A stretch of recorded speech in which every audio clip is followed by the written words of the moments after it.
All right, good morning, everyone. Today's Wednesday, February 10th, 2021. Hope you guys are having a good morning so far, depending what time of the day you're listening to this. We got a fair amount of news to cover all over the world, different things, socially, politically, whatever. So let's get into it. Now, first off, one person is dead and 4 people are injured at a Minnesota health clinic thanks to a shooting there. And I say thanks to, and sarcastically, look, I don't want to just say these things happen, but it's true. Like, you can't prevent every single thing. Now, obviously, if we could have it stopped, would we? Of course. Goddamn, of course we would. But we can't control this. This is the problem, right? And this is the big debate of, gun regulation and things like this. I'll tell you where I stand. I'm more for the Second Amendment rather than against it. The argument, people kill people, guns don't kill people. I subscribe to that more so than the other way around. However, I know there's arguments on both sides. With that being said, though, the way I see it is this. In a very realistic world, even if guns were banned and totally illegal, like, for example, I live in Canada. So in Canada here, just recently, Justin Trudeau, which I disagree with entirely, banned assault rifles, and not pistols and handguns and shotguns, but assault rifles after a shooting, I think in Montreal, if I'm not mistaken.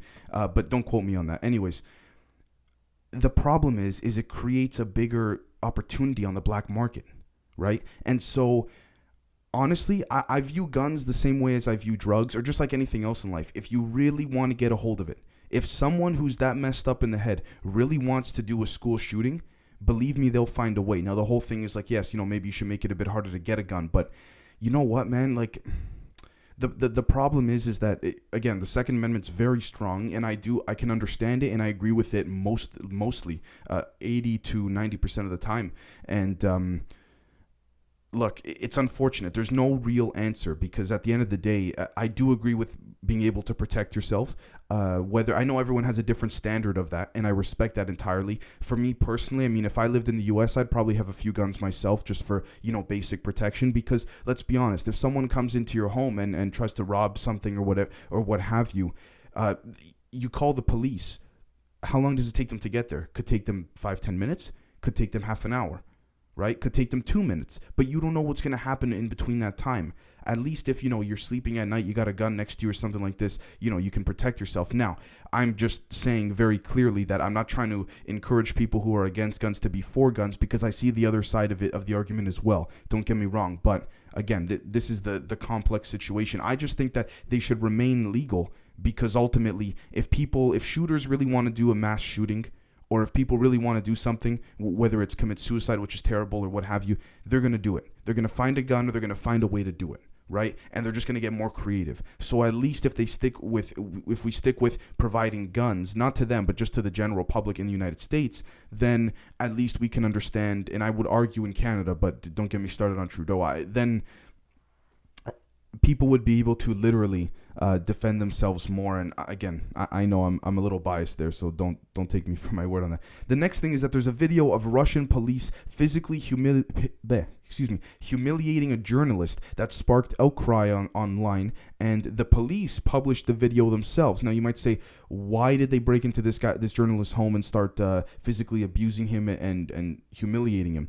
And it had to do with the questioning of the January 23rd protests in Russia, I believe was the Navalny protests. And so when we look at that, we see that this journalist covered a lot of the protests, and he kind of got an on-the-ground view of what was happening. And obviously this is not right for the police to just come into his house and just, attack him like that. Look, I have a lot of Russian friends. I know a lot of people in Russia. Most of the time they tell me, as long as you don't piss off anyone politically, Russia's a great place. Now, I'm not trying to pass judgment. I think the Russian people are fantastic people. And I think that if they want their country to be run in that way, then so be it. But if they don't, then it's time for a conversation. You know what I mean? It's just that a lot of people tend to think that everyone around the world should agree with the Western culture, the democratic agenda. That's not always the case. There are some cultures that really like tradition, and we got to be able to respect that, especially here in the West, right?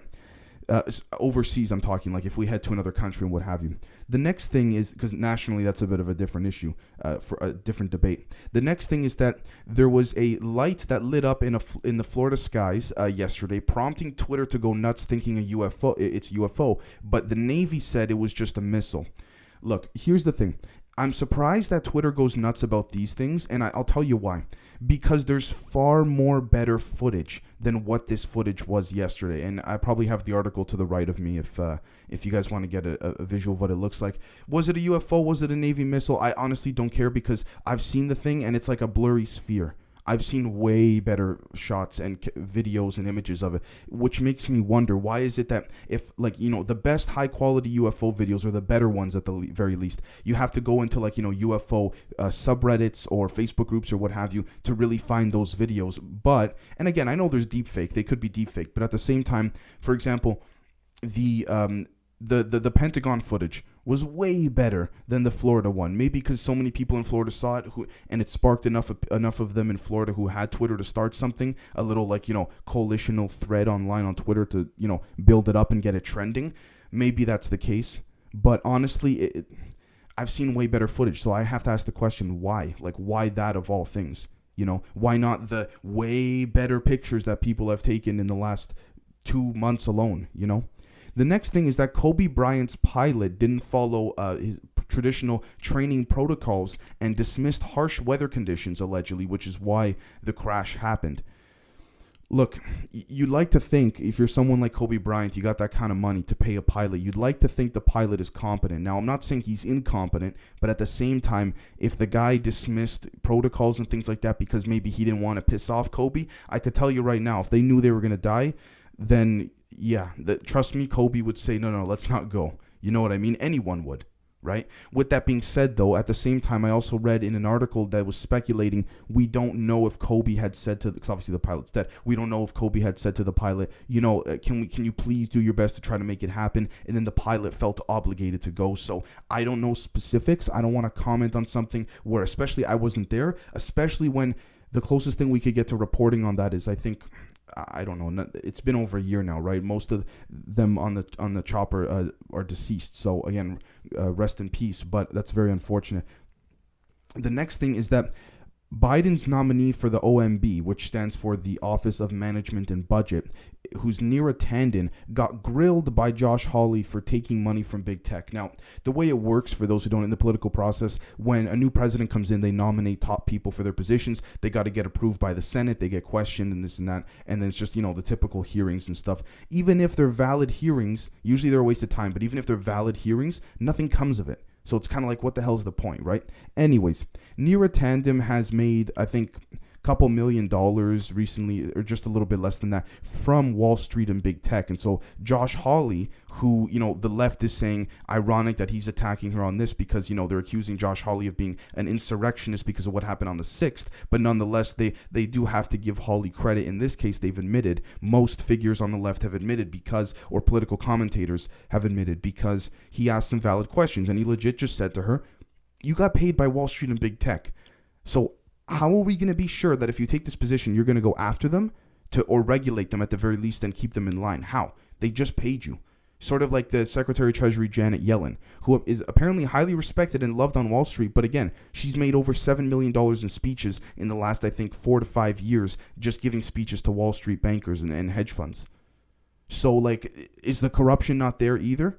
The corruption's absolutely there, and yet the media won't talk about this. So the corruption's there. You can clearly see that there's not a line that separates the Wall Street people from the government people, because Biden's putting in those people. And I'm not saying that about everyone he's putting in, but in this case, Janet Yellen and Neera Tanden there. How come no one talks about it?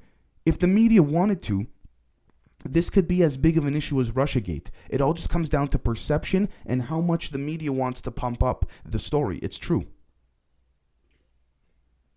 Now, I'm not saying Russiagate was fake, but I would dare to say a lot of those facts were extremely odd and were propped up substantially. And then the question becomes, do you believe the intelligence agencies of the West, right? Or of the United States, pardon me.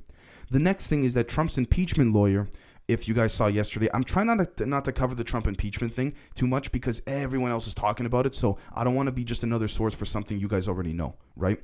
But so first off, the Democratic congressman or representative who I believe is heading the impeachment trial for prosecution on the side of going after Trump, he made very passionate speech. Whether you're on the left or the right, you got to admit it was a passionate speech. Talked about his family a little bit, so he had the perfect. I have to say, when it came to delivering a speech, he had the perfect rhythm. If you wanted to grab the minds and the hearts of a lot of people, not all the people, but of a lot of people, because he talked about family, he talked about peace, he talked about government, he talked about Lincoln. He had all those little traits in there that worked well, so well, allegedly, that when Trump's defense lawyers came up, both of his defense lawyers, they pretty much admitted, although one more strongly than the other admitted, they had to literally change their defense statements and things like, and reasoning and logic behind it on the spot, while that Democrat was, I forgot the gentleman's name, was giving the speech, because they said it was so good. So Trump's lawyers pretty much got up there, and I'm not even, in plain English, to translate it from political lingo, pretty much said, holy shit, he did a good job. Guys, I'm telling the whole Senate, who act as jurors for this trial, by the way, who are the jurors for this trial, we had to change it, and it was no good. And it was great, his speech. And ours is no good. And allegedly, according to sources, I don't know how truthful this is, Trump was apparently pissed and screaming and all that. So, again, however, we have to also keep in mind that Trump's lawyers, the two lawyers that were up on the stand yesterday, or sorry, not on the stand, in the hearing in the Senate there, or in the House, sorry, they only started working for Trump a week ago, because Trump had fired his previous lawyers over disagreements on how they should defend him. Now, with that being said, they made their defense statement and all that, and then at the same time, right after, simultaneously, the Senate voted in majority agreement that impeaching Trump after he's president is still constitutional. All right. And a couple of Republicans actually reneged on voting against Trump, which means that they'll be voting for his impeachment, believe it or not. So the next thing is that Turkey seemed to compromise with the U.S. over Russian S-400 missiles that Turkey was going to deploy. So Turkey bought some missiles from Russia, from my understanding, the way that I perceive it, I read it, sorry. And Turkey and the U.S., Turkey purchased missiles from Russia. U.S. wasn't happy about it, and apparently they tried to get John Kerry in there, from my understanding, very quickly to pretty much say, let's calm things down, because Biden brought John Kerry in again, right? So John Kerry's been the guy's a typical elite, if you politician, establishment politician, always keeping the donors and the corporate guys happy, and he's been known to be a negotiator for many years under both Democrat and Republican presidents, mainly Democratic though. And I mean, look, if he's a good negotiator, I guess he's good. Excuse me. But if he isn't, then I mean, so it's hard to say, because you have to understand the geopolitical spectrum of it all, right? And John Kerry's had his hand in a lot of things, I'll tell you that. The next thing is that Canada's forced internment. Hold on. I do want to mention one more thing before I go on to this. Alan Dershowitz talked about how Trump's lawyers didn't even give a good defense at all, and how the American people are entitled to a debate. I agree. No matter how bad or how good one perceives the events of the 6th to be, which most people do bad, it just comes down to who they're going to blame caused it, right? Dershowitz is right. I don't agree with him on a lot of things. I know a lot of people don't like his ethics and morals, especially that he is a criminal lawyer that defends the most, I guess we could say, controversial figures in the past up until today.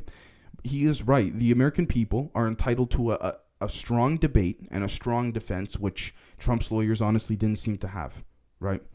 So the next thing is that Canada's, there's talk of, forced internment COVID hotels or camps. So I live in Canada. I know what's happening here. Long story short, there's a new rule that was put into place, I don't know if it's a law per se. I don't know. But when someone returns from any other country they've been from, doesn't matter where, they have to quarantine for 3 days in a hotel not of their choosing, but they got to pay for it.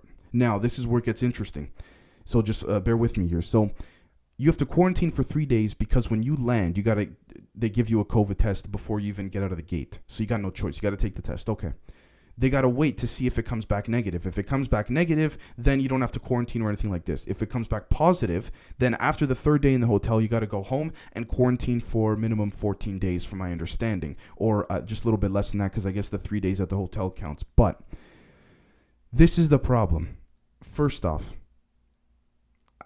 the option of making someone, I don't know, take the test when they land, I mean, fine. You know what? If you really want to push us, personally, I'll put up with it. I'm not going to be a guy that complains about every little thing, although I do understand that side of it.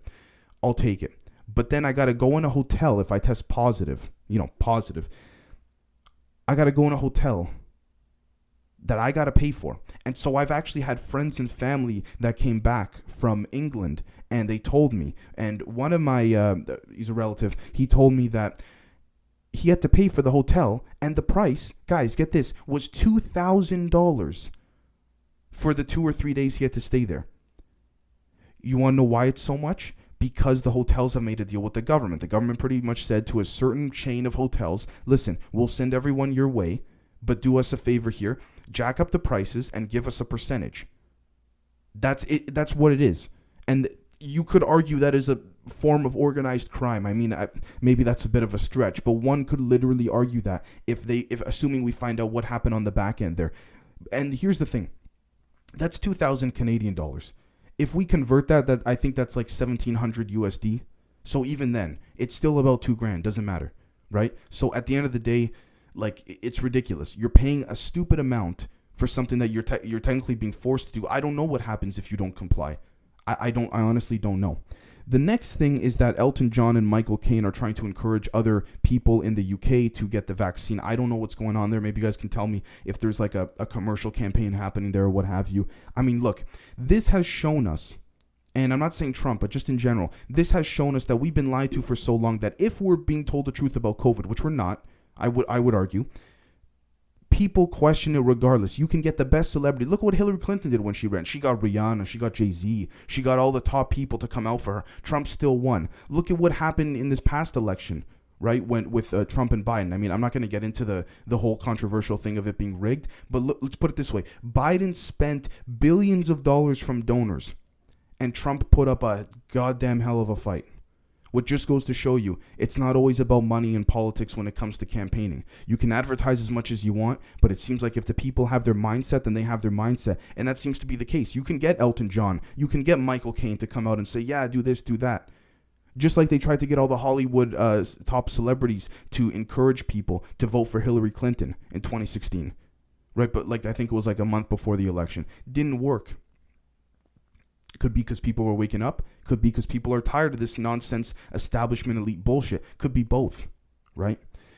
The next thing is that Biden now has access to alleged hidden phone calls. Alleged hidden phone calls that Trump and Putin had that apparently Trump went to great lengths to hide. Now, I want to get the full report of the story. I want to see what developments come out of the story because this is a very freshly reported story. And although it's being reported by all the mainstream media outlets, it's a great headline grabber. And I'm not saying that this is a lie or it's fake. But again, when I look and I see CNN, Washington Post, Fox, things like MSNBC, ABC, NBC, all that stuff, Business Insider, Politico, again, the whole thing is that if you want to check for real news, you got to check multiple sources. But what happens when the multiple sources are going off of the same twisted, manipulative set of facts? I'm not saying the facts have been twisted or manipulated. I'm saying we just don't know the full story yet. We have to be vigilant, right? So I don't know how more details would come out about this because if Trump doesn't comment on it, then there's no rebuttal, I guess, unless he has a representative or his kids tweet something out for him. I don't know. All I know is that, look, would I rule out the fact that he had hidden phone calls with Putin? No, I wouldn't rule it out. But would I say that he absolutely did? No, I wouldn't say that either. We should go in with a completely neutral mindset, right? The next thing is that, the final thing rather, China and Russia are aggressively targeting Canadians for financial, economic, strategic, social, and military reasons, according to the head of the CSIS. The CSIS in Canada is pretty much Canada's version of the CIA, and the head of the CIS barely ever comes out to speak at all. So when he does over here, it's like, oh shit, like we should take this seriously. So he seems to imply that because he works directly he cooperates with the CIA and all that, right? They all do. Britain, Canada, Israel, and he seemed to imply that ultimately what's happening here is that the Russians and the Chinese are still focused on the Americans, but they've moved on to the Canadians. Why? I don't know, and I'm going to be totally honest with you, being a Canadian myself, I personally believe, unless there's something I'm missing, there's way less to gain in Canada than in the States. Now, I'm not, just to make this clear, I'm not saying please go hack the States. I'm not saying that, or please try to infiltrate the US in different ways digitally. No. I'm just saying that I don't know what there is to gain here. There's nothing of value relative to other countries. I guess there has to be something of value because clearly they're trying to hack us. So I don't know. This is too early to tell, right? These are freshly reported stories. So that's about it for today. There's a bunch of other stories, the Indian farmer strike and all that, but I've covered that previously. So unless a new development comes out, I don't want to bore you guys with the same topics over and over again. So thank you guys so much for watching or listening this morning, and we'll catch you guys later this afternoon for today's traditional episode. Cheers.